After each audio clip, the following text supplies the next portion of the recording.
Iron Bar. Chapter 6. Iron Bar and Gardner decided quite definitely that they would steal gold from the bank and become very rich. He was surprised by Gardner, who told him he had to ignore where the stolen gold would be hidden. Iron Bar was sitting at his big desk in his bank office. He was thinking how to rob the bank where he was manager of gold reserves.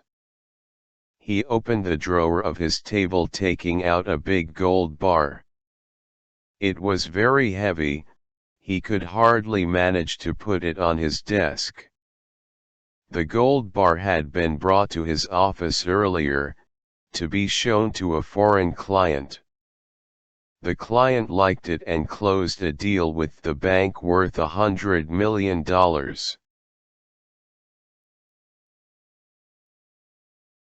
All of a sudden, the Iron Bar felt that he was not alone in the room. He raised his eyes and saw Gardner sitting in an armchair in front of him. "Did you come through the wall?"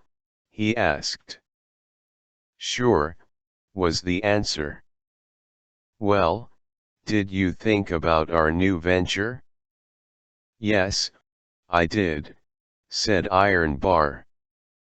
"Here, have a look at it." And he pointed to the gold bar resting on his desk. "By the way, Gardner, isn't this gold bar too heavy for you to carry?"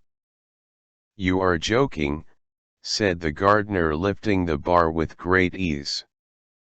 "In my younger days I used to do weightlifting, so this bar is a mere trinket. Besides, you must understand," continued Gardner, "that when I am talking to you now, only you can see me. Other people will not be able to see me, neither me, nor the things or other people that I am touching." "Okay," said Iron Bar. "Now take this gold bar away with you and hide it somewhere in your garden. I will join you tonight and we shall discuss everything." Gardner took the gold bar and walked with it through the wall. In the evening of the same day, Iron Bar and Gardner were sitting in the garden drinking tea, and discussing the latest events. "Well, Gardner," said Iron Bar, "where did you hide the gold bar that I gave you this morning?" "Sure, I did hide it somewhere. But I think you should not know about it." It was a great surprise for Iron Bar. "Damn," he said.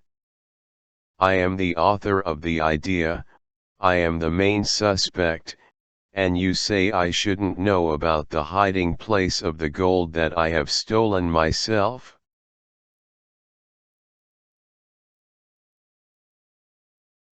"You see, Iron Bar," said Gardner, "when you become a ghost, you start to understand many truths that are hidden from the living men. I will explain it to you and you will agree with me. It is very simple. Since you are a living man, in flesh and blood, you are vulnerable to many dangerous things. You may become drunk, or unconscious, or delirious, or crazy, anything may happen to you. Then, sooner or later, you may start talking. And, God forbid, you may say something about our business. Now, the principal part of that business is the location of the deposit.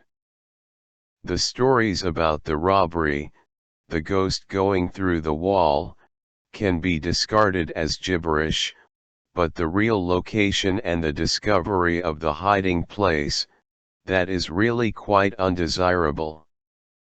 For me it is okay. I am a ghost. they will never get hold of me. But you may be tortured and imprisoned, your family persecuted, etc., etc. However, if there is no real stuff, all those stories remain fiction. Nobody will believe them. Therefore, you must know nothing about the hiding place of the stolen treasure. It will be safer. And you, too. Now, let us talk about the possible location of the hiding place. I think I could find a good place for it in my garden. They will never find it there. You know, I am a good digger. I can dig a pit very deeply in the ground, so that no metal finder will ever detect it from the surface. All that is trash. They will find it all the same, said Iron Bar. You do not quite imagine how the forensic science is developed nowadays. We must find the way to hide it so that if it is discovered, we should never be suspected, you or me. How to do that? I have thought of it a lot. You know, I am a banker by profession. I know a lot of precedents, and I know the law. So, my idea is this: the deposit should be made on someone else's property. I understand.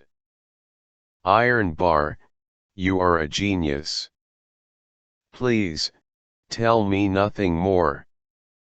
I will do it myself. Do not forget that we decided that you should not know the hiding place.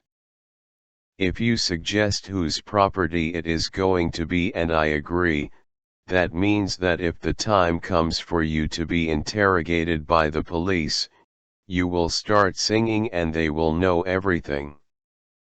Now, let us drink tea and you go home. I will take care of everything.